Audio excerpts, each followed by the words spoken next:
Neno la siku ya leo linatoka kitabu cha Ufunuo sura ile ya 20 mstari wa 11 mpaka wa 15.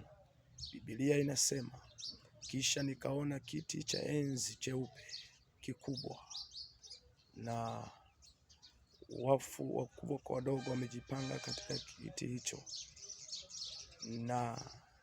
na vitabu vikafunguliwa. Ule mstari wa 15 inasema ya kwamba iwapo mtu yeyote akuonekana jina lake aliandikwa katika kitabu cha uzima, alitupwa katika ziwa la moto. Nataka niseme, mtu wa Mungu, wewe unanitazama popote ulipo,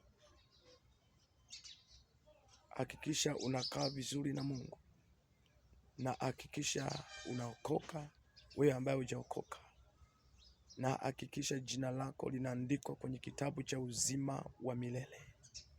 Biblia inaposema nikaona kiti cha enzi cheupe kikubwa, wafu wakubwa kwa wadogo wamejipanga katika kile kiti cha enzi, na vitabu vikafunguliwa, nao wakahukumiwa sawasawa na matendo yao. Nataka tu niseme ya kwamba katika siku ile ya mwisho watu watajipanga, wakubwa kwa wadogo, nao watahukumiwa sawasawa na matendo yao. Ninachotaka tu kusema kwamba hakikisha leo jina lako linaandikwa kwenye kitabu cha uzima milele.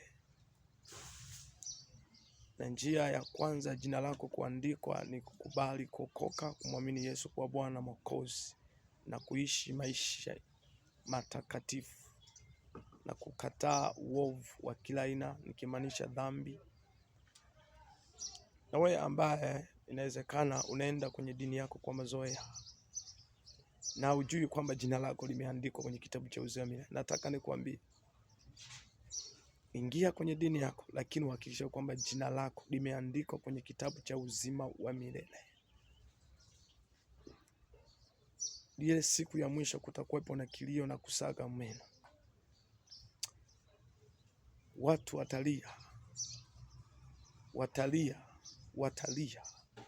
na kusaga meno. Kwa hiyo unaweza ukachukua nafasi hii na muda huu na saa hii ya kuomba Mungu aliandike jina lako kitabu cha uzima milele. Cha kujivunia kuliko chochote kile hapa duniani ni kuokoka, ni kumwamini Yesu kwa Bwana Mwokozi, na kuhakikisha jina lako linaandikwa kwenye kitabu cha uzima milele.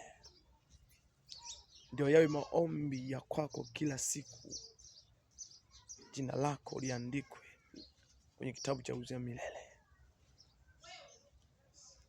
Leo watu wanaomba vitu vingi, naomba majumba, magari, mke, watoto, lakini kumbuka kwamba ombi hili, jina lako je, liko kwenye kitabu cha uzima wa milele?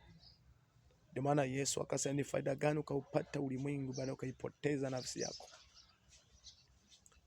Nimekuja kusema kwamba usijichanganye, usijiweke michanganyo. Wewe unaenda kwenye dini yako, kanisani, kwenye msikiti, kubali kubadilika, na jina lako linaandikwa kwenye kitabu cha uzima milele.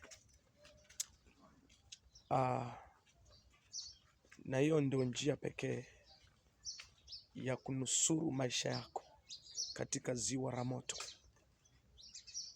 Nimekuja tu kukusema kwamba, kukumbusha ndugu, jina lako liandikwe